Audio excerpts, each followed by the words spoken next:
Okay, great. We're live. Great. All right. Hi, everybody. Welcome to the webinar Protein in the 21st Century. It's the second episode of a webinar series that's organized by the SASI Co. My name is Matteo de Vos. I'll be moderating today's panel discussion, where we'll be discussing the future of protein in our diets. When many people think of protein, I think a lot of people think of meat. They think of animal products in their diets. So we'll be asking the question today, whether we can raise animals sustainably to meet our protein needs, or whether we should and whether we can, in fact, move beyond meat and replace animal products from our diets with alternatives such as plant-based alternatives or perhaps cellular agriculture. They're alternative sources of protein. So to discuss this topic, I'm delighted to be joined by three expert panelists today. We have joining us from France, Nathalie Rolland, who's the co-founder of Agriculture Cellulaire France, and who also works on cellular agriculture with ProVeg International.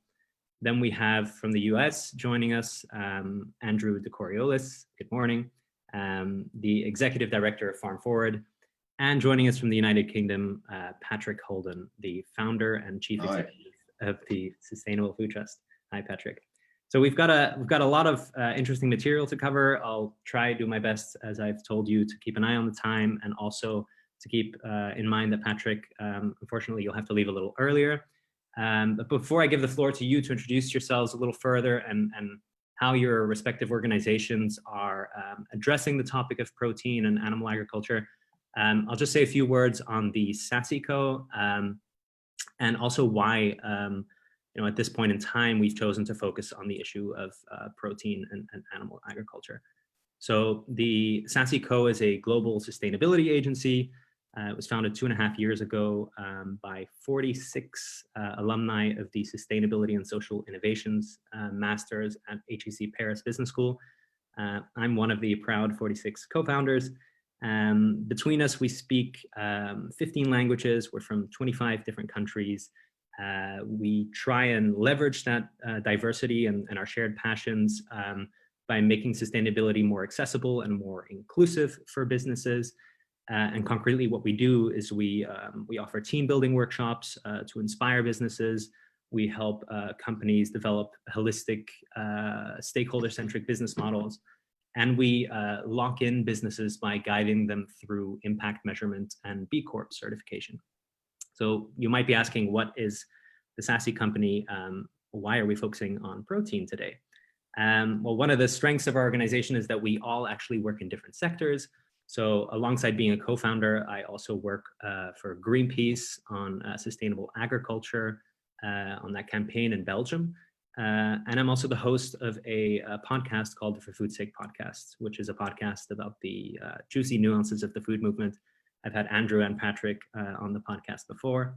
So these webinars are actually a way through which we as a company can also share our expression, like our passions with the world.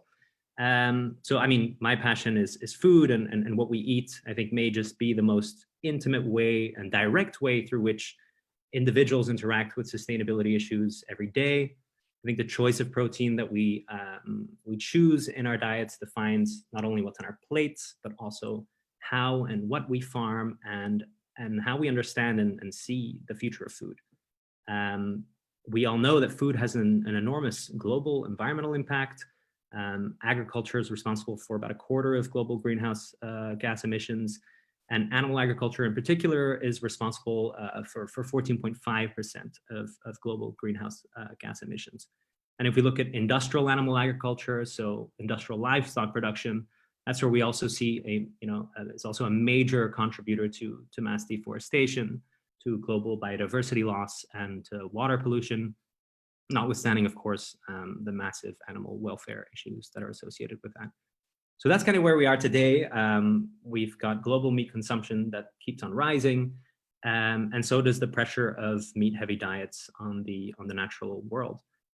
So the question is, how are we going to address this? What are the solutions? And that's, of course, why we're here. that's I'd now like to stop talking and hand it over to the panelists to first maybe briefly introduce themselves and of course their organizations and how their organizations are addressing these issues of animal agriculture. So how about maybe Nathalie, would you like to start? Yeah, so to introduce myself, I've been working on the topic of cellular agriculture. Maybe I should say that I started working on this topic with Mark Post, a Dutch researcher who showed the first proof of concept of an in vitro burger in 2013. We worked together on a consumer acceptance study, and since then I continued working on the topic with Anne Rai, a French research institution. I also joined ProVeg to help in the development of cellular agriculture, and I co-founded the French nonprofit Agriculture Cellular France to work on a national level. So maybe I should briefly explain what we call cellular agriculture. So cellular agriculture is the production of animal products from cells for the meat, for example. So the meat that, like in vitro meat, that we also call the cellular meat, cultured meat, cultivated meat. The idea is to take some cells from an animal to feed the cells in a tank, in a bioreactor, and in the end we have meat. And we have the other product that we call sometimes the acellular products. And these products are made from microorganisms with the method of the fermentation. The idea is to produce milk or egg proteins and then cheese or meat, for example. So yeah, the idea is to produce the animal product with a method that is supposed to be better for the environment, for the animals, and also for our health. And I have just two slides to show briefly, just to just have an idea of the number of the startups working on it in the world today, and where. So we can see. So we see that we still have a lot in the US, but now we have also some in Europe, and we have startup as well in Asia. But still, most of them are like in the US and then Europe. And also something that might be good is to see what this product might look like in the future, because when we talk about cellular agriculture, that cultured meat, it's maybe difficult to really have look like. So it's good to show like the prototypes. They are not end product, final product, but it's to have an idea of what this product might look like and the different types of the product that are under development. So we have meat, we have fish, we have seafood. We also have some cheese, egg proteins. And it's also about non-food product like leather or some silk, for example. But I'll be happy to answer the question on that later. Great, thanks, Nathalie, and we'll definitely go into more detail later on about the pros and cons and the challenges. How about Andrew? How about you go next? Happy to, Matteo. Thank you. It's a pleasure to be here. Just by quick way of background, Farm Forward is an NGO that promotes conscientious food choices that reduce farmed animal suffering and promote sustainable agriculture. And very broadly, our goal is to end factory farming as a method for raising animals for food and to replace it with more humane and sustainable alternatives, whether that's plant-based diets or whether that's higher welfare forms of agriculture. And we work in really three areas, three broad areas. The first is changing policy. So we do work to change the kinds of foods that companies and institutions like universities and hospitals and businesses and city governments serve food. So we work with them to change either towards meat reduction, or towards higher welfare alternatives. And much of that work is about incremental improvement. So it's about making small steps towards a 10% reduction in meat consumption, or towards sourcing higher welfare pasture-raised eggs. But much of that work is also focused on changing culture, changing narratives, and trying to use the power of institutional purchasing to change the way we think about food. So for example, we launched a campaign called Default Veg, which is about leveraging behavioral economic principles to shift eaters towards plant-based food. And there's great research that shows that making plant-based food the default choice increases consumption of plant-based foods dramatically, something like 80% on average. So we want to use institutional purchasing, institutional food service to shift the way people think food should look and the way that their expectations around what a meal should be. Does it have to be a plate with a large chunk of meat at the center, or can it be something that's plant-based and have them be satisfied with that? Changing norms is also part of a broader set of work we do around what we describe changing the narrative. And this is work aimed at changing the stories we tell about food, agriculture, and our relationship with more than human animals. So in that, we help write books and articles, we make documentaries, we help produce online videos, we support academic disciplines like food and animal studies, and we support the work of writers and thinkers and activists who are speaking and working on issues of food and human-animal relationships from different cultural and religious and ethnic perspectives. And then lastly, we do work within a broad category of changing farming. So this is work directly with farmers and food producing companies to help them address animal welfare in their operations. And that looks a lot of different ways, but it could be everything from supporting, for example, the new regenerative organic certification, which was just launched globally this month, to work with a large poultry company to encourage them to find alternative breeds of chickens and turkeys that have healthier genetics. But we also work with companies who are doing cellular and cultivated agriculture to help them, for example, find really good genetic lines of poultry to produce cultured products. So our work within farming really spans the categories. Happy to stop there. Great, thanks a lot, Andrew. There's definitely going to be a lot to unpack there. We'll get into that just after. Patrick, please introduce yourself and what Sustainable Food Trust is all about. Hello, everyone. I'm Patrick Holden. I'm the founder and chief executive of the Sustainable Food Trust, which is an organization working internationally to accelerate the transition towards more sustainable food systems. Share a lot of content with what Andrew has just summarized. Very exciting. Do follow us, sign up to our newsletter. We carry interesting pieces. Sustainable Food Trust, I'm doing a weekly podcast now, and I just did one with Vandana Shiva last week, which I thought was amazing. She's a wonderful person. And I just literally recorded one this morning with Stanley Johnson, the father of the British Prime Minister. And weirdly enough, he's an environmentalist who goes right back to Rio, and also pro-European. So that's really interesting. So follow that one and follow us on Twitter, etc., etc. Or you can go to my farm. I farm 300 acres in West Wales, mainly dairy cows. We produce cheese from the milk of an Ayrshire herd, Hafod cheese, H-A-F-O-D cheese. Our organization's got 11 people. We were founded about 8 years ago, and our mission is to work in 3 areas. First of all, individuals who are influential, just named 2, to try to influence their thinking and get them on, aligned with our kind of need to accelerate the change that's necessary. Secondly, we try to influence the policy and research environment. We just published a report a couple of years ago called The Hidden Costs of UK Food, showing that for every pound that you spend on food in the marketplace, there's a hidden pound in damage to the environment and public health, which isn't on the price label, especially industrial meats, of course. And we also do work on looking at diets. So we're working on a report which is going to be published this autumn on aligning. Imagine the whole of the United Kingdom, could be any country in the world, transition to sustainable farming.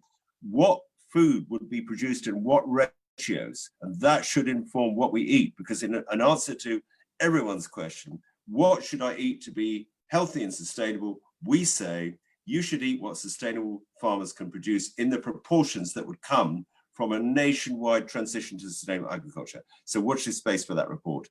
We've got strong views about livestock. Sorry, oh my goodness. Sorry about that. We think that instead of demonizing livestock or plants, we should be informed citizens and know the difference between the plant-based foods which are part of the solution and those which are part of the problem. And in livestock, with livestock, that's industrial meat, chickens, pork, feedlot beef, intensively farmed dairy cows. But livestock can also be central to the solution, especially in a country like the UK where 80% is in grassland. I better stop, quit while I'm ahead. Thanks a lot, Patrick, for that passionate introduction. And I'm very much looking forward to checking out your latest podcast. I think that'll be very interesting. I tell you, it was interesting. I can imagine, yeah. Yeah, very much want to get into all the different elements that have already been mentioned, but I thought maybe we could start with the current context. And by that I mean the global pandemic we find ourselves in. It's something we can hardly ignore. It's something that's affected all of our lives. And it's something that's also very relevant, I think, for the discussion we're having today.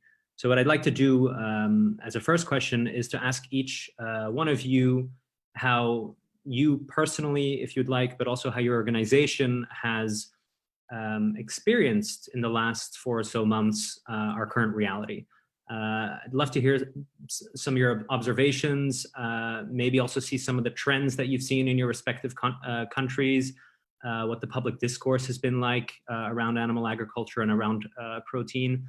And also, of course, as increasingly there have been, links have been made, not specifically directly between COVID-19 and meat production, but generally between zoonotic diseases, so diseases that come from animals and transfer to humans, and industrial animal agriculture.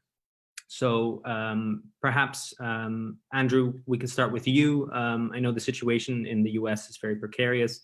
We've heard a lot about the slaughterhouses as well, the situation and the links with COVID there. So perhaps we could start there, Andrew, with your impressions of the current situation. Thanks. Yeah, I think that your observation about the slaughterhouses is exactly right. And I'm seeing sort of two, broad shifts in public perception. And the first is exactly as you described, around slaughterhouses and the conditions of workers in slaughterhouses. And for folks who don't know this sort of backstory, it's been dramatic, and it's really shed light, I think, for the public in a new way on the values of industrial meat producing companies.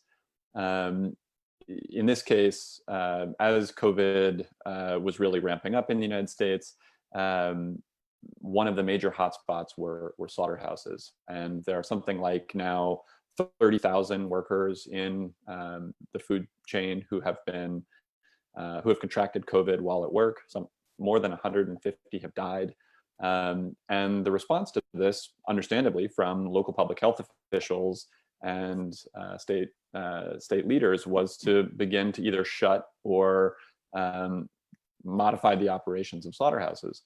And in response, Tyson, one of the largest food companies in the world, took out a full page ad in the New York Times, warning that the meat supply chain was breaking and that we were sort of at an imminent moment of meat shortages across the country, basically urging political leaders to take action to protect them.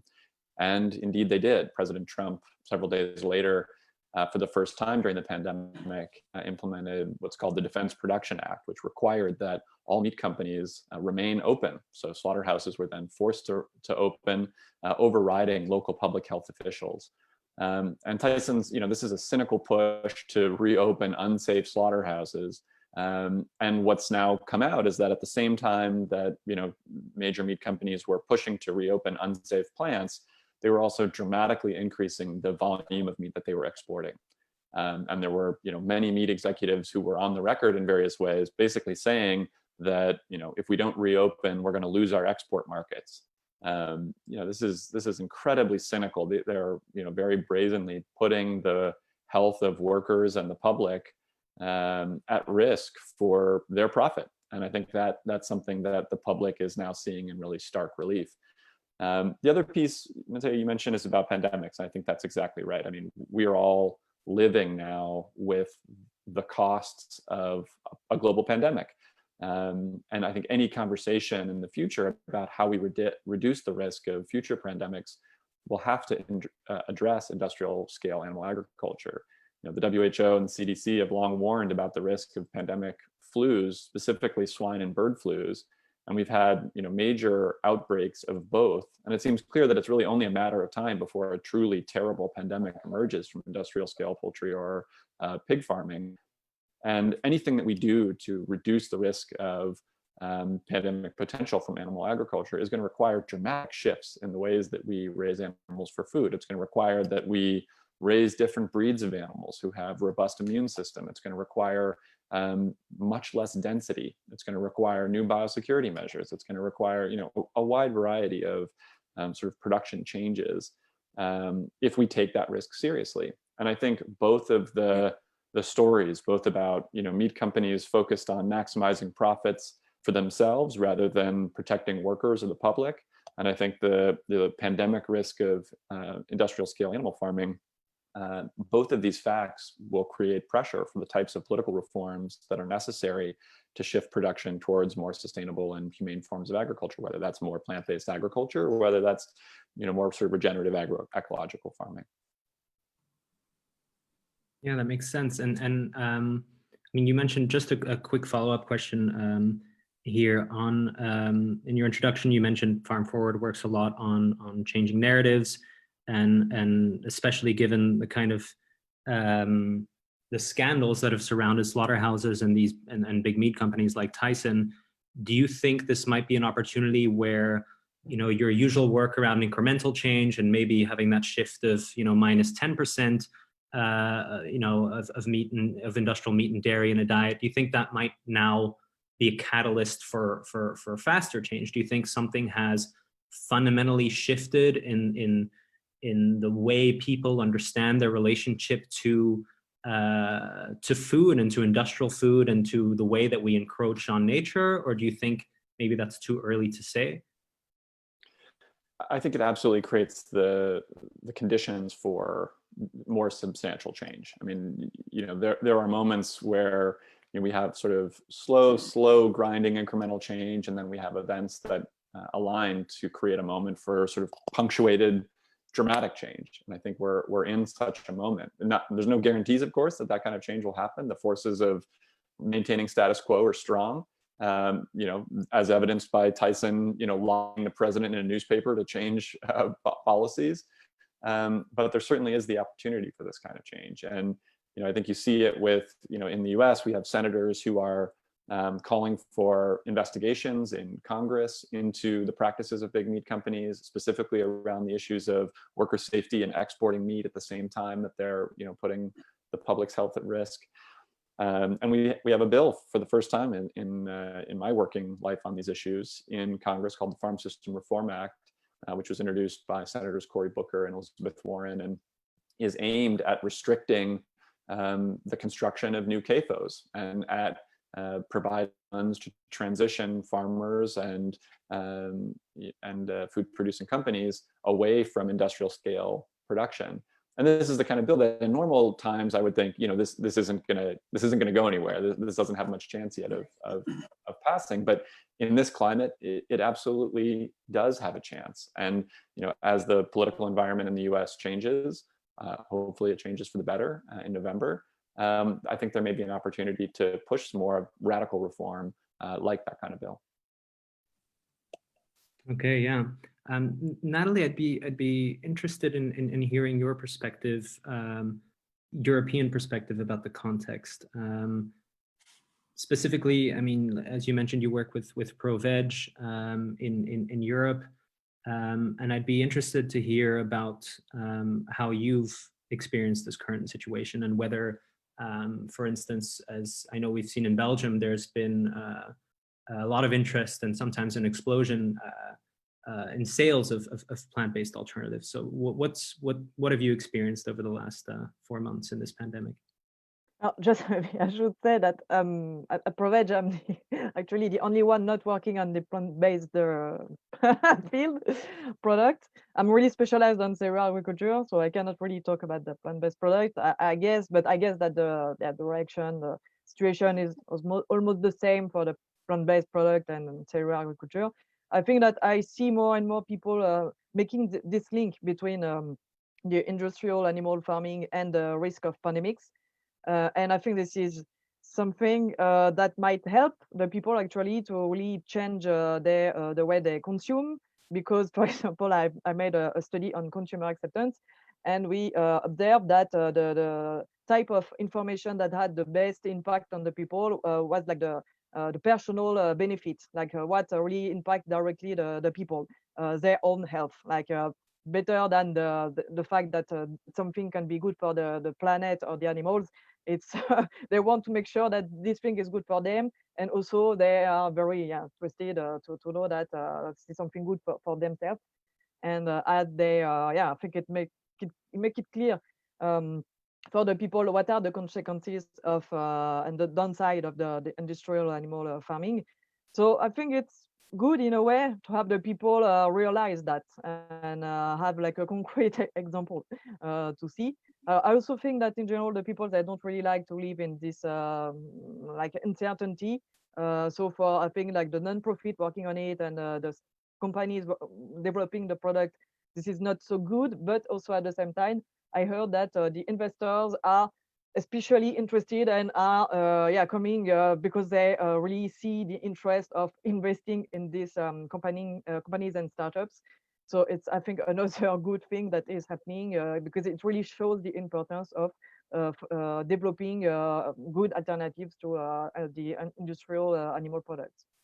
So in the end, there are some good effects of this pandemic.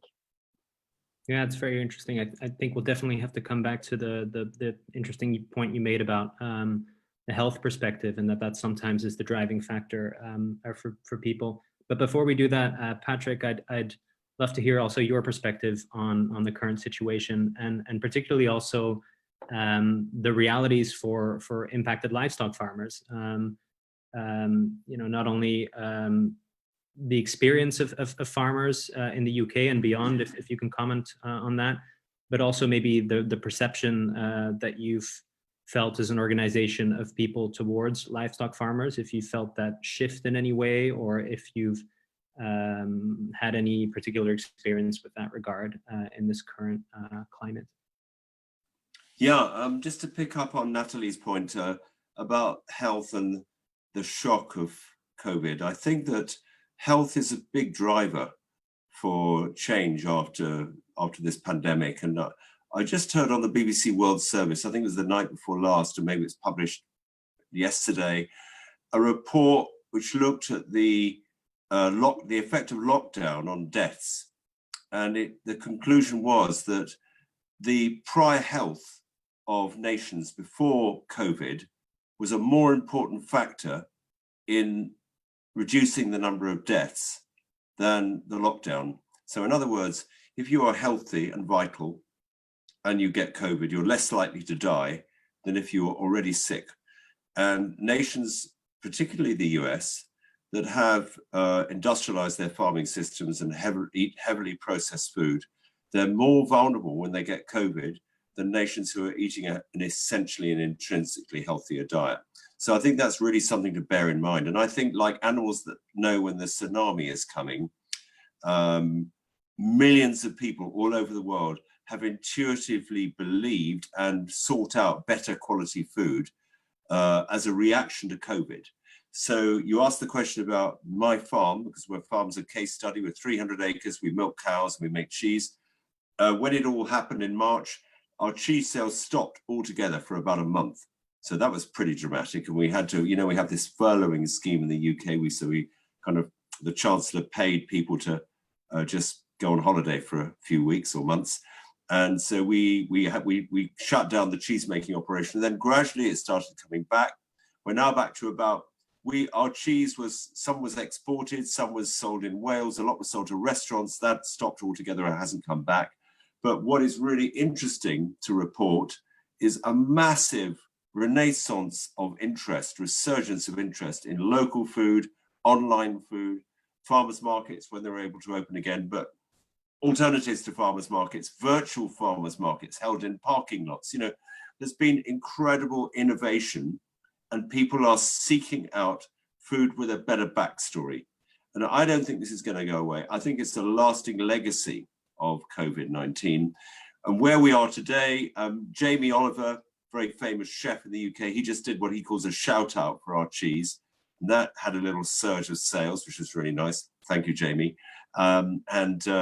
We're optimistic that our cheese will hold its way in the market of the future, even though it's more expensive than conventional industrial cheese, because unlike the industrial system, we're having to carry the true cost of the production system, whereas the industrial cheese is dishonestly priced, really, if we're honest about it, because of the absence of the polluter pays principle.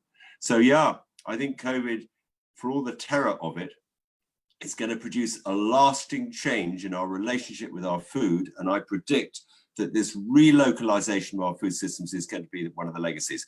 Just on slaughterhouses, because it's interesting what Andrew said, we have been campaigning against the closure of the small abattoirs in the UK. Very successfully, the government's now taken note of it. There are only 62 small abattoirs left in the UK, and luckily one of them is 6 miles from our farm. There's not a problem with social distancing in that abattoir. There are only 3 people that work there. And I think that these large industrial abattoirs and meat packing plants, as Eric Schlosser wrote about, are a breeding ground for COVID and other transmittable diseases. So we need to get rid of these industrial factory type food systems altogether. And I think the public are ready for that now.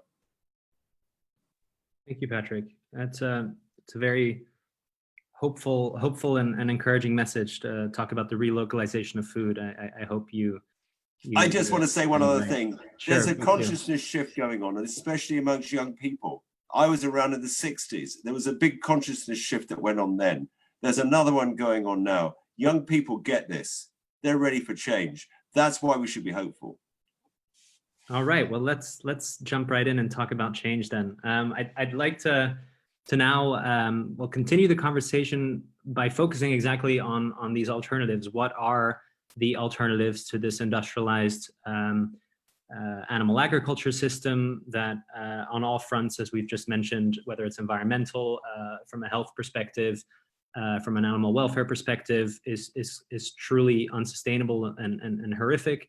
And I'd like to start with plant-based alternatives. I'd like to start this conversation with an interesting trend that I saw developing over the last 4 months, which was the skyrocketing sales of plant-based alternatives, and especially hyper-processed meat substitutes, such as Beyond Meat, for example, an American company that's been hugely successful since it launched its IPO a few years back, that doubled its valuation, I think, in the last 4 months during this crisis, that's had skyrocketing sales.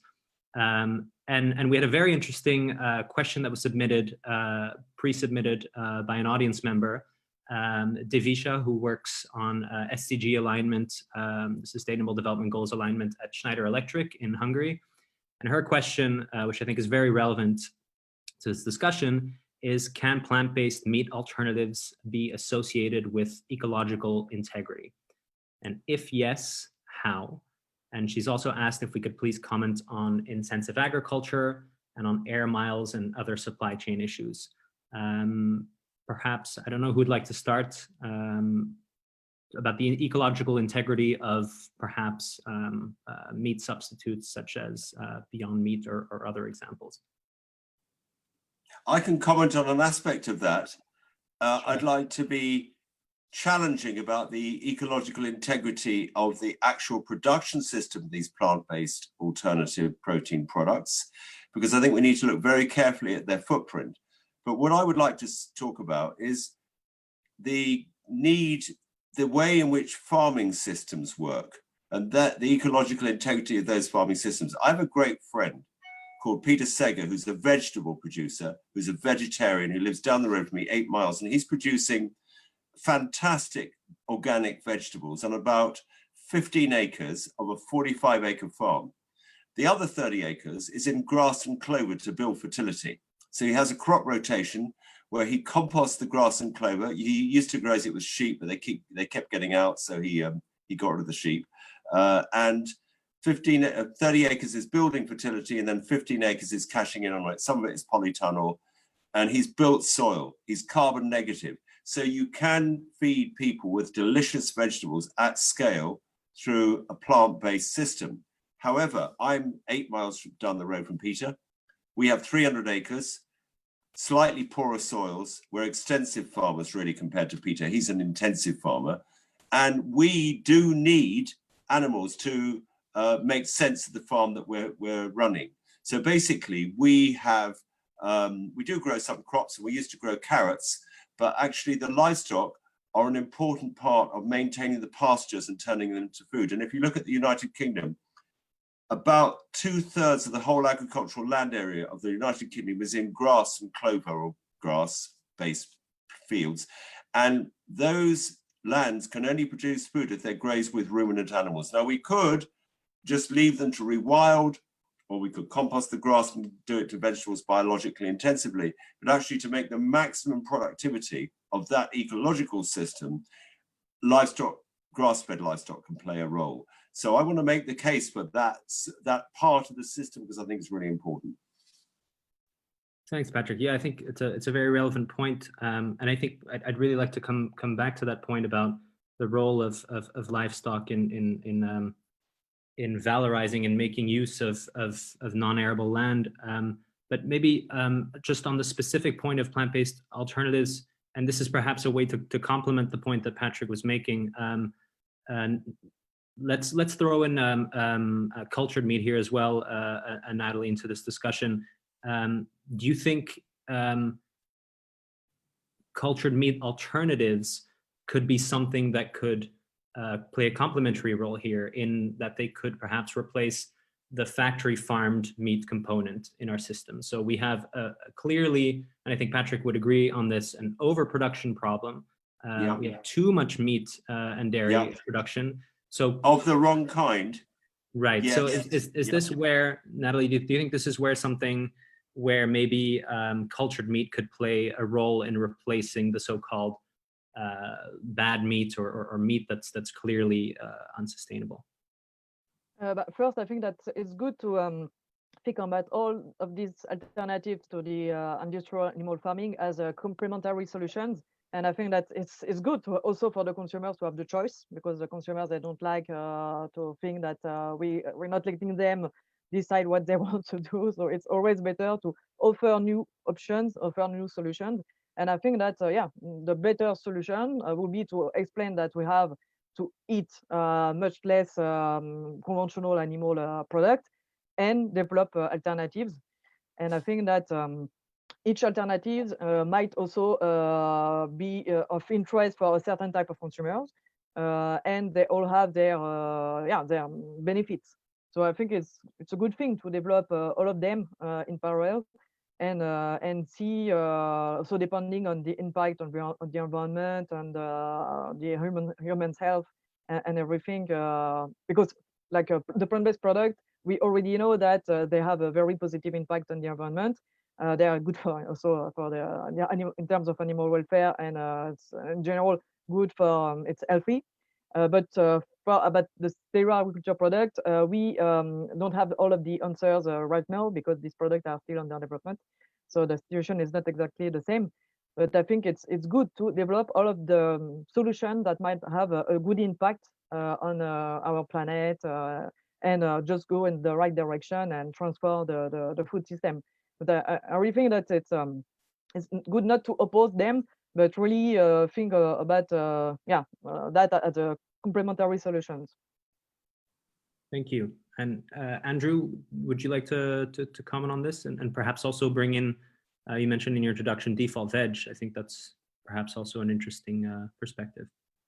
Thanks. Yeah, happy to share a couple thoughts. I mean, first, I think it should be uncontroversial that people in the global north need to eat dramatically less meat, and that I haven't seen any credible evaluation that would give us any optimism that we can raise 9 billion chickens and turkeys and 75 million pigs without confinement, overuse of antibiotics, pandemic risk, environmental pollution, et cetera. So people in the global north need to eat less meat.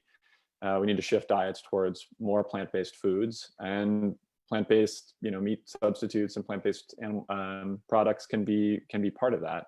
I'm not really in a position to say what's healthy. I think that's a little bit of a misnomer anyway. But for sustainability, I think it's both possible for plant-based foods to be currently made primarily from soybeans that are grown in ways that degrade soil quality, and for those products to still be more sustainable relative to factory farm meat. Both of those things can be true. I'd like to see plant-based meat companies change the kinds of products they're using as the sort of feed source for their ingredients, and to, for example, incentivize the farmers producing crops for them to use cover crops, to use multi-crops, to use mixes of crops that mimic crop rotations that are optimizing for soil health. And I think that may happen. These companies are new, they're going to get better.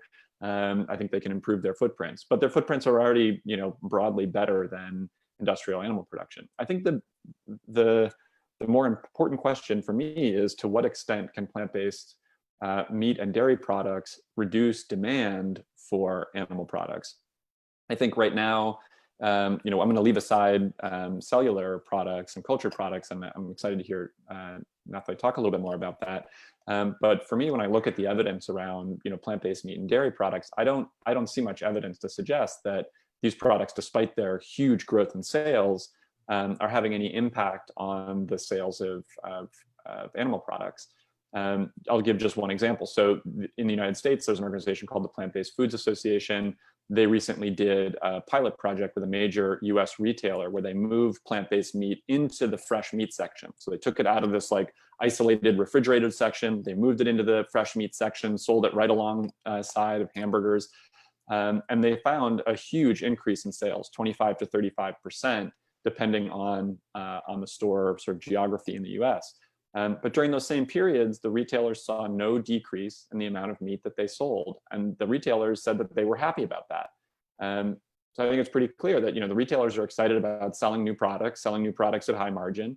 And there's very little evidence to suggest that people who are buying those plant-based products from the fresh meat section are then decreasing their meat consumption. And I think we see similar trends in the US dairy industry. We've had soy milk produced at large scales in the United States for decades, and the price is still 2 to 3 times the cost of dairy milk. At the same time that soy milk has really dramatically expanded in the market, it's now something like 12 or 13% of the liquid milk market. The number of cows raised for dairy is roughly the same in the United States over the last 20 years. And during the same period, we've seen a huge intensification of dairy in the United States. Now the average size dairy farm is thousands of cows per farm, and we routinely have farms with tens of thousands of cows. The biggest dairy farms in the US are now 75,000 cows on a single operation.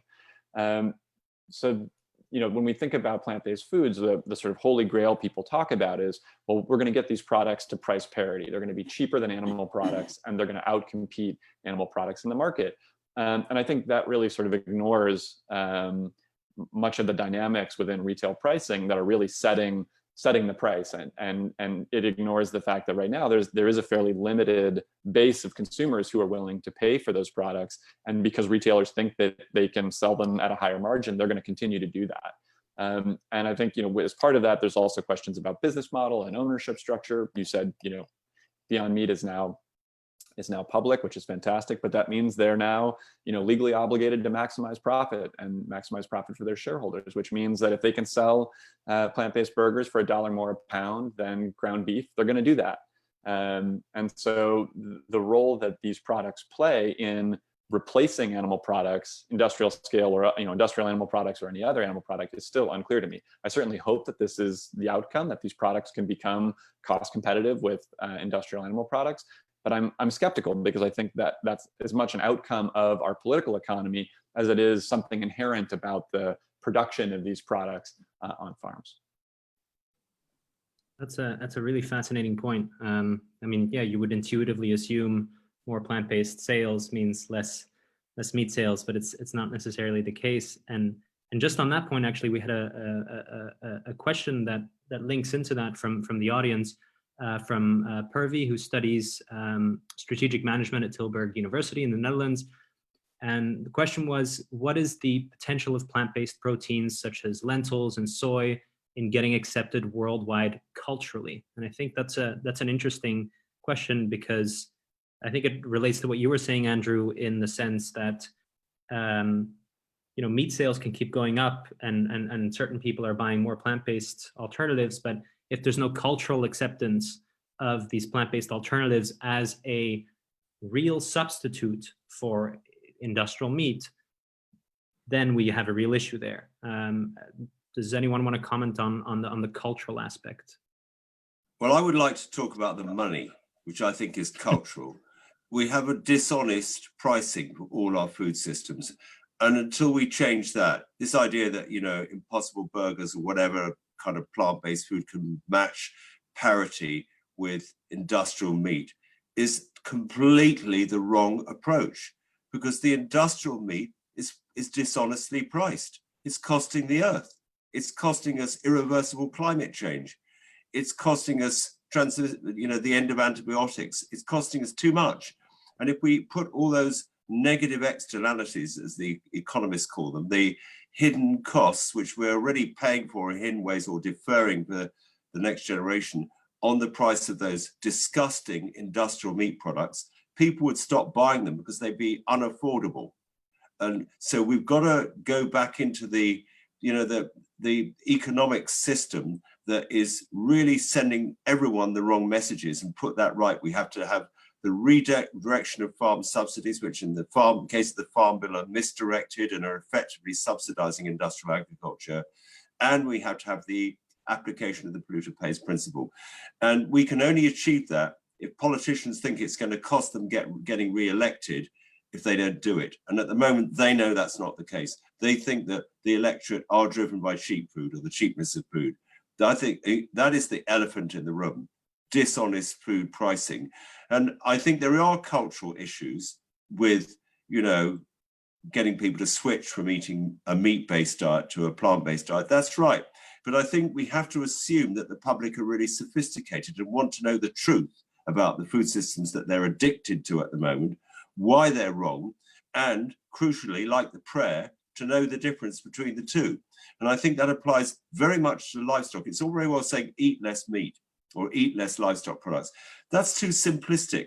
We need to say, stop eating the industrial livestock products because they're bad for you and bad for the planet. And do eat, if you want to, if you're not a vegan or a vegetarian, the products which are compatible with truly sustainable livestock systems and soil building and all the rest of it. If we simply have these blanket messages, I think we're just adding to the public confusion. It's exactly the same with plants. We can't say eat plant-based diet. What about genetically modified soy? What about palm oil? What about avocados produced in intensive ways and shipped halfway around the world? We don't want to eat more of those plants. So it's exactly the same argument we need to apply to both plant and animal-based products. Nothing simple, because it isn't simple. Let's get right underneath these complex issues, assume that all the public care about these issues, because they do, because they all want to stay alive, and then get these messages across. And we need to work together. We don't need polarization between our communities. Okay, Patrick, I would just like to just have one follow-up question on the point you just made, especially just keeping in mind the time. And then I'd really like to hear from Nathalie on cultural acceptance. But so you talk about, you make this clear distinction between regenerative or agroecological meat, let's call it good meat or better meat, and bad meat. What concrete actions can individuals, companies, governments take to make it clear? So you talked about costs, so maybe costs is to have true cost accounting might be the first step, but to make it clear that, because I don't think anyone, definitely not on this panel or anywhere, is against the idea of better meat. I think that's quite uncontroversial, but it's also very hard to define. We don't have a label for it. We have the organic label, but there's also industrial organic now, and it doesn't necessarily mean you're taking care of the soil and so forth. So what? It's not like you can read on a packet that says it has it isn't ingredients. So what do you think is the solution there? Well, I think I think I divide the action necessary into two bits. One is acting as a consumer. I don't really like the word consumer because we're all sort of co-producers really and co-consumers. But if we use our buying power to buy truly regenerative and sustainable food products, both plant and animal based, if enough of us do that, we can put all these big food companies out of business unless they change too. And I think we should never underestimate our collective power as individual citizens purchasing food. But as you rightly say, if we're going to identify the food we need to eat as opposed to the food we don't need to eat, we need a different system of assessing sustainability. It needs to be global and it needs to inform trade between nations. We're advocating that the UK government should advocate the launch of an internationally harmonized system of assessing on-farm sustainability, where trade between nations should only be in sustainably produced food. Nothing else will do, otherwise it's taxes and tariffs or banned altogether. To do that, we need a new way of certifying our farms. I'm organic, longest established organic dairy farm in Wales, but at the end of my annual inspection, I do not know whether my farm was more sustainable than it was a year ago, because that's not what's asked. So I think the organic certifiers and all the other certifiers need to get together and produce a new harmonized farm-based system, which is a global language like accountancy protocols for assessing farm sustainability. And that should inform us as consumers, but also international trade.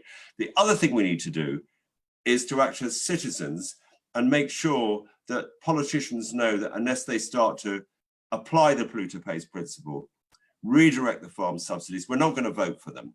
And that is a massive education challenge. It starts in schools. But I think these are huge barriers to change that I'm describing. And I think only if we work together on unlocking them, we're going to get what we need. And by the way, just on one point, because I haven't got that long, how much protein could come from a regeneratively, sustainably farmed world? That's an important question, because we're talking about the need to move towards plant-based diets. But actually, if we only purchase or eat the meat and other livestock products from sustainable regenerative farming, the question is, how much meat will we have? What would be our daily ration?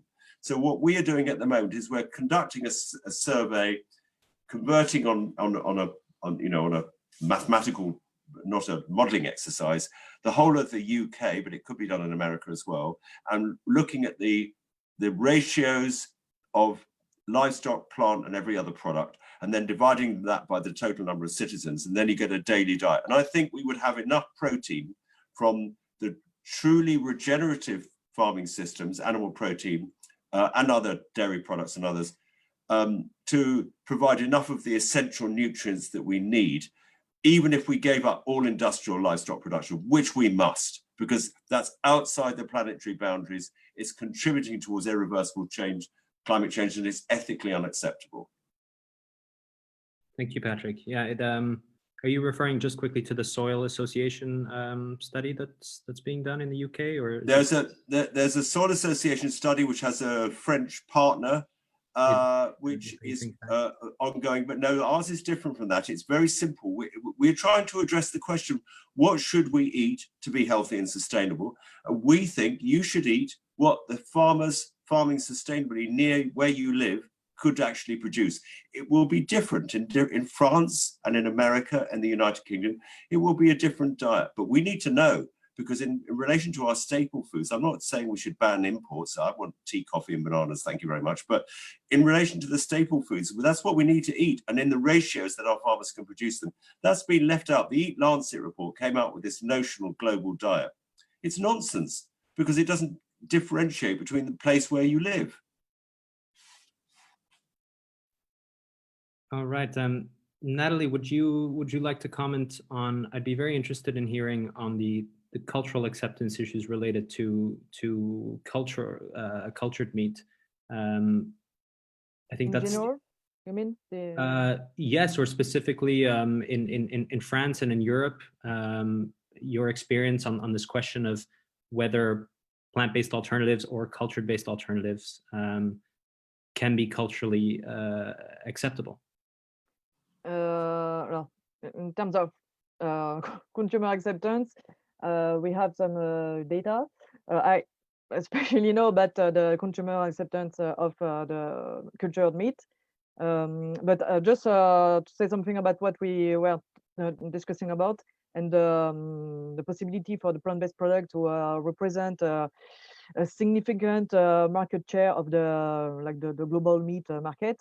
I think that we are also at the very beginning of it, and we only have a few of these first generation innovative plant-based products. So maybe it's too early to really see the impact, because it's still very difficult to find them, like in a supermarket, and they are still quite expensive. So I think it's maybe too early, and to really have an idea of that. So maybe we should wait a little for that. I think that we have the startups and big companies producing them. I think that like also the impact of the communication, marketing, and the money spent on that might have also an impact, because this is the way we sell the product, and we are able to sell product actually, and the communication marketing is very important. So if they are doing it the good way, that might also help, I guess. And I would say that in terms of consumer acceptance of the cultured meat, especially, we have just a few studies, but we see that people would tend to be more open to this concept, if we I can say that, the young people, the people who live in big cities, the people who are educated, this type of people, and I think they could be quite close to the people who are also interested in the plant-based product. Maybe the difference is that apparently the men tend to be more interested in cultured meat, and maybe women might be more interested in plant-based products. I'm wondering in the future if we might have like the men more interested in consuming more cultured meat and the women consuming more plant-based product. But it's also something cultural, because the concept of meat. We have a lot of things about like the concept of meat, like real men eat meat, all of these things. And I'm also wondering if we might also change that in the future, maybe again with the communication, marketing. So I think this depends on a lot of different things that that's still I think difficult to really have a good sense of what the future might look like. But yeah, it's really interesting, those gender-based disparities, and that real men eat meat, and how that also translates to the discussion around cultured meat and plant-based meats. That's a very interesting finding. I'm very aware of the time, Patrick. I know you have to leave on the hour mark. Are there any final concluding remarks you'd like to make, or any comments on what Nathalie just said before you have to go? I think there's a huge amount of confusion out there, and it's very hard to know what the right action is. I think the trends towards veganism and vegetarianism, which have been so noticeable in the last few years, are in part a legitimate protest vote from people who go into a supermarket and they see all this industrial meat. They don't really know what the backstory is, but they just don't like the feel of it, the sense of it, and they know there's something deeply wrong with it. And so they think, well, actually, I don't want anything to do with it. I'm going to go vegan. And I think one has to respect that action. But I also think that we need to become expert in the needs of our farmers if they're really going to switch to regenerative farming systems.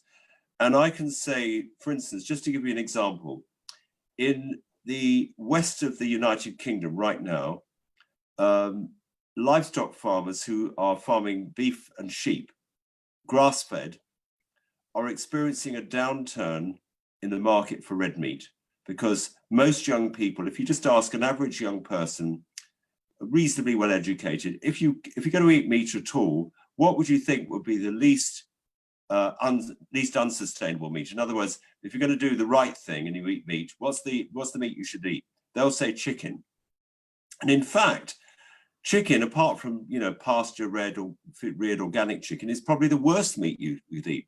So what's happening in Wales near me is that all the livestock farmers can't make any money out of beef and sheep anymore. So they're all putting up industrial chicken sheds, and the order books of all the building companies, the agricultural building companies around where I farm, are full because the farmers can make money out of industrial chicken and they can't make any money out of pastured beef and sheep anymore. So we really need to know about that stuff. And we need to know the difference between the industrial products we should not eat because they're poisoning us and the planet, and those which actually we can eat, and that would allow farmers to switch towards sustainable farming. And even in the UK, for instance, and it's the same in the Midwest, if you're growing GM soy and corn, and you think, what am I going to do? I don't want to, I'm a slave, I'm a commodity slave, I want to get out of this. You look at going to a mixed farming system with fertility building, and then you look at the market for grass-fed meat, and it's not, I know there's a niche market, but it's not a volume market. And most farmers are going to look at the business case and they're going to think, no, I can't do that. So I think we need to really think through the connection between farming practice and food output and use our collective power, which is vast, as I said earlier, to bring about the change that's needed. I don't think we'll do it unless we work more closely together. And I sense that there's a lot between us all on this conversation. It's not that we're, you know, there may be one or two issues of principle, but mostly we agree about stuff, but we're not working well enough together. And I do apologize that I'm having to leave now, but I've really loved being part of this conversation, and I thank you for inviting me. Thank you so much, Patrick, for joining and yeah. being so Goodbye passionate. to you all. Thank you. So I think we could continue the conversation perhaps by focusing, unless someone wants to comment exactly on what Patrick just said. Well, now that he's not here, but does someone have anything they want to add on this specific issue? Okay, then I'm happy to address. Well, yeah, Matteo, I'm happy to just very briefly address some of the regenerative ag piece, and I'm curious. Then we can take questions. I'll be brief, but. Patrick obviously threw a lot in there. There was a lot of topics in there, but I'll just pull apart one piece. Is that you know, regenerative agriculture for its benefits, both for animal welfare and potentially environmental benefits, though I think those are mostly unproven still, is really promissory. I mean, in the United States, yeah, I can't speak for the UK, but in the United States, regenerative agriculture is a rounding error of the amount of meat that's produced, and the idea that consumers are going to play much of a role in shifting that system, I think, is wrong. I think that there are important reasons why consumers should make good choices, and and that reflect their values. You know, those choices tend to influence people around them, and that's important. And exercising their values, you know, is an important part of you know, sort of a complicated food culture. But there isn't a solution here where consumers are going to choose regenerative agriculture in large scales in the United States and have that be the catalyst for large scale change. There just isn't enough of it, and meat companies have become very good at humane washing and greenwashing and describing their industrially produced products in ways that sound better to consumers but are produced, you know, basically the same ways. And so I don't have a lot of optimism that without large scale changes to our political economy that we're going to shift towards regenerative agriculture. I think if you're someone who is either a consumer, individual, or an institution who is committed to eating meat, doing the work to find animal products raised regeneratively should be the bare minimum. That should be what you do as a baseline. And you should, as Patrick said, I think, totally swear off industrial meat. But for most institutions, for most consumers going into most grocery stores in the US, that won't be an option. There won't be a single product on any of the shelves that are aligned with that. And so opting out of that system is really the only choice consumers have.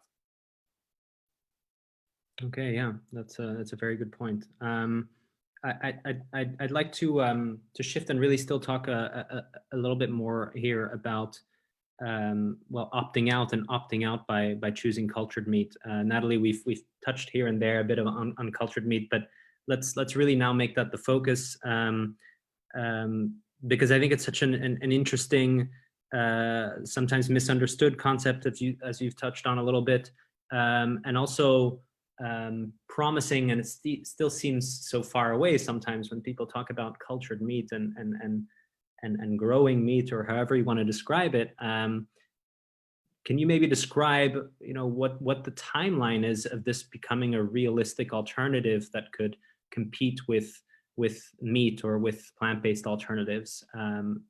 Yeah. Compete in terms of price parity, you mean, like having affordable products? I think that might take some years. Very difficult to have an idea. It's always super difficult to answer this question. I would say maybe 10 years. But yeah, that's very, very difficult to tell. But maybe we should also think that just like, for example, 3 years ago, we had just a few startups working on the development of this product, and just a few people, actually, a few scientists working on it. So I think it also makes sense that the most advanced startups, they raised the money to really hire scientists not a long time ago.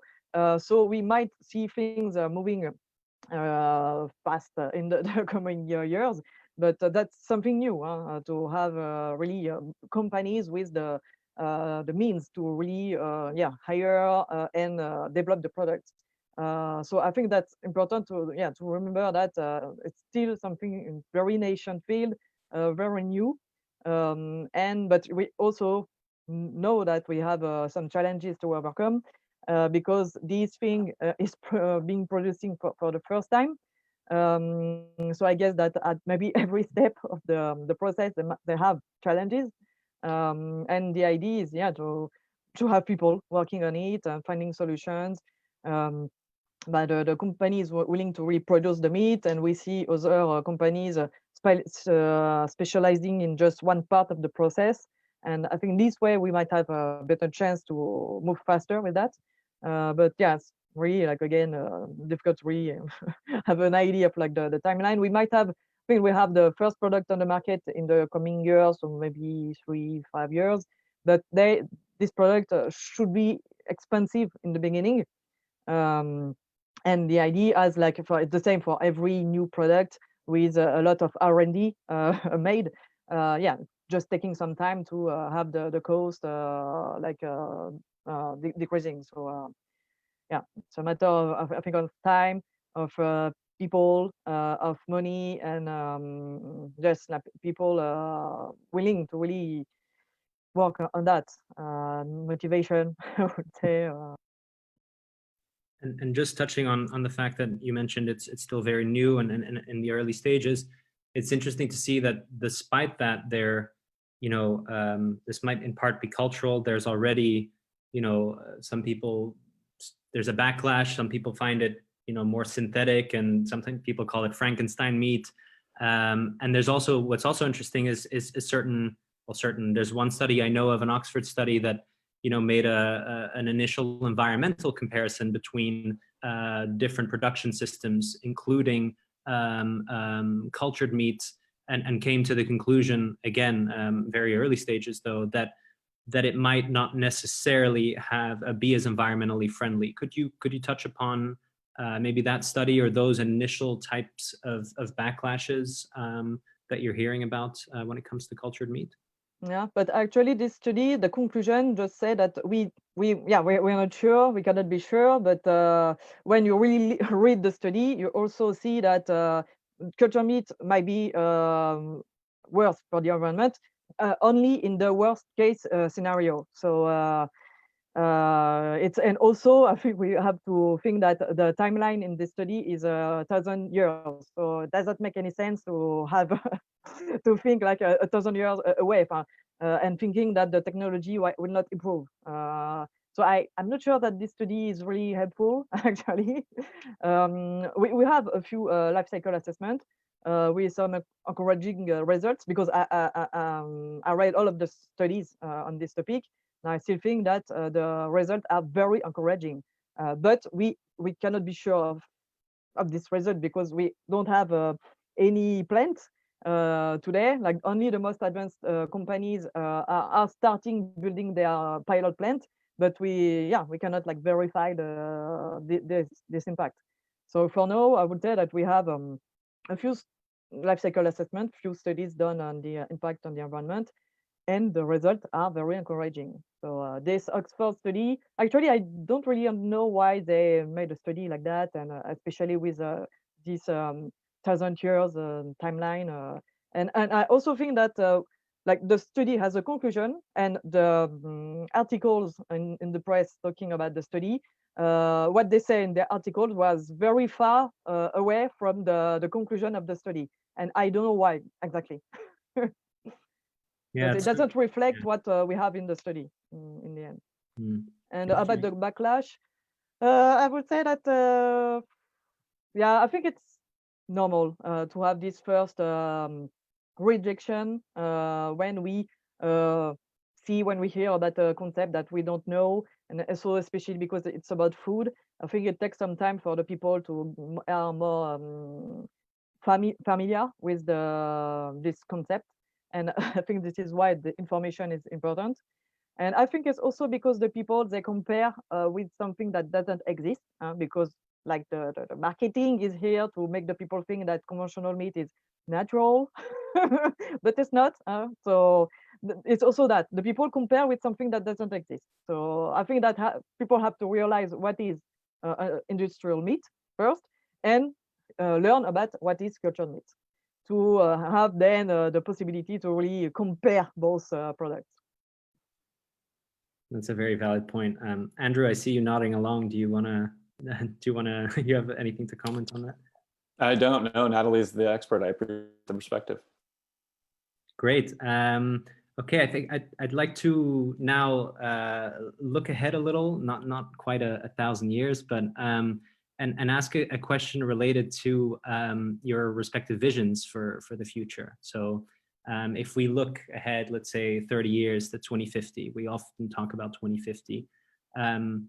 I'd love for each one of you to share your respective visions of what agriculture and the future of protein could look like in 2050. Maybe Andrew, you'd like to start on this one. Sure, I'm happy to. By 2050, I'll just describe some aspects of agriculture in America anyway, and I don't want to speak for countries in the global south. I think the vision for other countries is going to be very different, but for the United States, for the global north, where we've really developed industrial animal agriculture and now are exporting it around the world, I'll speak to that. I hope we will, by 2050, have outlawed CAFOs, large and medium scale CAFOs. I hope we will have launched a massive transition plan to support farmers as they shift out of industrial scale animal agriculture to other forms, including regenerative agriculture, animal agriculture and regenerative crop agriculture. 2050, meat will be much more expensive than it is, and that we will, because of that, eat less of it. I hope we will have a food system where workers are paid a living wage and have safe workplace work environments. And we don't have this massive reliance on second and third class citizens to pick, produce, package, etc. our food. I hope that we raise many fewer animals for food, and to the extent that we continue to raise animals for food, that we raise animals that are genetically robust and don't require the use of antibiotics to survive. I hope any animal agriculture that remains will be extensive, will be animals living outdoors with rich lives where they're able to experience a good environment and have an opportunity to express their natural behaviors. And I think the broader culture will be one where it's reoriented towards more whole food, plant-based diets with, excitement for diverse, cultural food trends, where we integrate the really wide, exciting variety of plant-based foods that have come out of, traditional food cultures all over the world, and that those are widely accepted by, by consumers. Yeah. Thanks, Andrew. Nathalie, would you like to share your vision for 2050?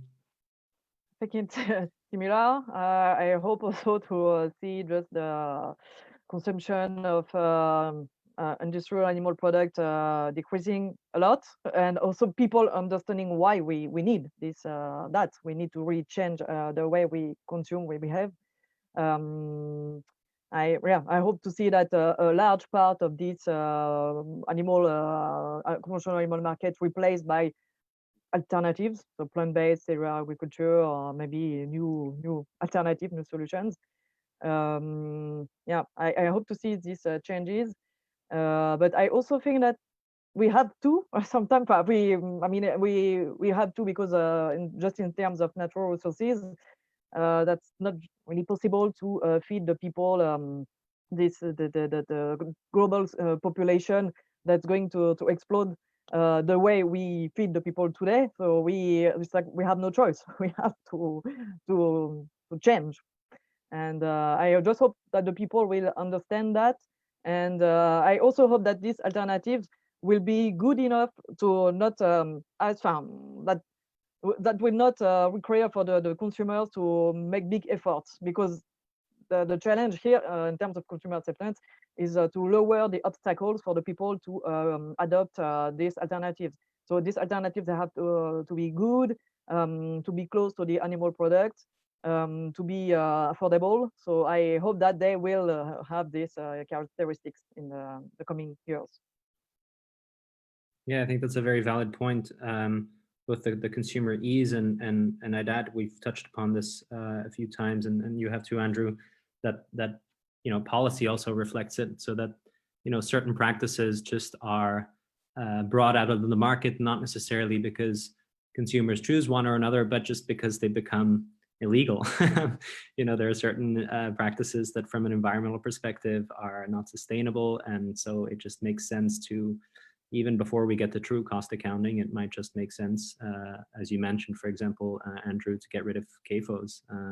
So I think those are great suggestions. I have some questions from the audience. I see we have just a little bit of time still. There was an interesting question on an issue we haven't touched on directly yet, which I think could be interesting to explore. Question from Nicholas about food waste. He's asked us to touch on food waste, which is responsible for about a third of food is wasted throughout the supply chain and to the consumer. Perhaps is there someone that would like to comment specifically on how this relates to protein, and perhaps also Andrew, you could touch upon the agroecological side. Maybe there's a role here for I'm thinking about non-ruminants like pigs and chickens to play a role in reducing food waste eventually, but also perhaps industrial meat being part of the problem. Any thoughts on food waste related to protein in the 21st century from either of you? I'm happy to weigh in briefly. I mean, this is not an area that I have a lot of expertise in when it comes to strategies to reduce food waste. But I'll say that industrial meat production is incredibly wasteful. It's hard to get data on this, but something like 9 to 10% of chickens who are put on the ground in barns in the United States never make it to slaughter because they die of disease or genetic deformities in the United States, or they get to the slaughterhouse and then they're downgraded because they have muscle myopathies and their meat isn't good enough quality for humans to eat. 9% is 900 million chickens in the United States. This is an unbelievable amount of waste. Both these animals who had terrible lives and now have died for no purpose, but the foods that they ate, the corn and soy that they ate while they were alive, is now wasted. Those animals are composted. So when we think about systems that are wasteful, industrial animal agriculture has got to be on the top of the list. And the other thing I'll say about food waste is I hear a lot of conversation around food waste from institutions. We talk with a lot of universities and hospitals and restaurant chains about, well, they're trying to reduce food waste. And I worry that a lot of that is kind of a misnomer. Food waste is sort of apolitical in some ways and doesn't require them to make changes that may be costly or may actually have to require that they shift their businesses in any meaningful way. It's really about quote unquote efficiency. We're gonna waste less. We're gonna use more scraps. Those are all good things, but it also is about recovering profit there, recovering what otherwise would be a lost ingredient. And so I worry that a lot of the focus on food waste is in some ways a diversion from addressing the sort of more fundamental challenges that we have with industrial animal products. It's a very relevant point. It makes me think of, I'm paraphrasing here, but a quote recently from Michael Pollan, that in the name of efficiency, when it comes to food, we're sacrificing resilience, right? So, and I think the COVID-19 situation is a perfect example where, again, in the US, the amount of animals, I'm thinking here especially of pigs that were slaughtered because they couldn't be brought to market, hundreds of millions, literally being slaughtered for nothing, for absolutely nothing, is pretty terrifying as a prospect for the future of food. Nathalie, would you like to weigh in on this question of food waste? Yes. Maybe we can say that these alternatives to conventional animal product should have less waste, because we aim to only produce what we need. We not have dead animals. We not waste dead animals. So there should be better in terms of waste in general. And also with the meat, cultured meat, the idea is really to produce exactly what the people want. So no waste in terms of like the part of the animals that we prefer or that are not useful at all. So, yeah, that's a very interesting point, actually. When it comes to cultured meat, we can really grow exactly what we want at the end of the day, right? We can, and it doesn't just, I mean, I keep saying cellular meat, but like you mentioned in the beginning, we could apply this to dairy products. We could apply this to leather products. So there's an enormous amount of potential there for, yeah, like you mentioned, just focusing very specifically on what we want from an animal, and not discarding, the difference between the carcass weight and the live weight, of course, is an enormous waste usually. I know a lot of that is recycled to some extent nowadays and used for other purposes, but they're often recycled into the same unsustainable system. So it's not an efficiency we should be proud of, let's say. Exactly. All right. Well, I see we have just under 7 minutes left. I'd maybe now like to talk about some concluding remarks, and maybe Andrew, you'd like to start. I have I'd like for you maybe to also just touch upon, we mentioned kind of our hopes, maybe also the fears that you see for the future of protein, and any concluding remarks that you have on protein in the 21st century. Sure. One of the things I think I'll focus on is on consumer choice. I think we're told a lot that we should vote with our dollars. And I think consumer choice matters, but I don't think it matters in the way that we tend to think. And I'll give an example here. We imagine that our dollars are shifting away from industrial meat towards more sustainable organic meat, et cetera. And that picture is pretty complicated, and it's not really the case. I don't think we've really seen that in the US anyway in the last 30 years. And we've had this huge consumer movement towards localization and push for organic and et cetera. And the industrial meat system is only bigger. And so I think the focus on consumer choice is in some ways shifted us from the kind of collective actions, institutional actions that we need to take that will have much broader and bigger impacts. So in the US, we've seen smoking rates decrease dramatically in the last few decades. And that's in part because young people see fewer of their peers smoking. And so we know that our actions influences people around us, and the way that we behave, sometimes the way we shop, the way we serve food, is a reflection of our values and can inform other people's values. And so, one thing that I would encourage people to do instead of thinking about consumer choices, what they're going to have to do at a grocery store, which is make sense of all these confusing labels and claims, is to think about creating norms within your institutions and your homes that are aligned with your values broadly. And so I'll bring this back to default veg. If you work in an office, or you go to a school, or you have a house of worship, one of the things you can do is create a food policy that establishes that plant-based foods will be what you serve by default. And then if people would like to serve animal products, they can opt in for those meals. But we should be setting the norm. We should be telling people that what our healthy, sustainable default should be is going to be plant-based eating.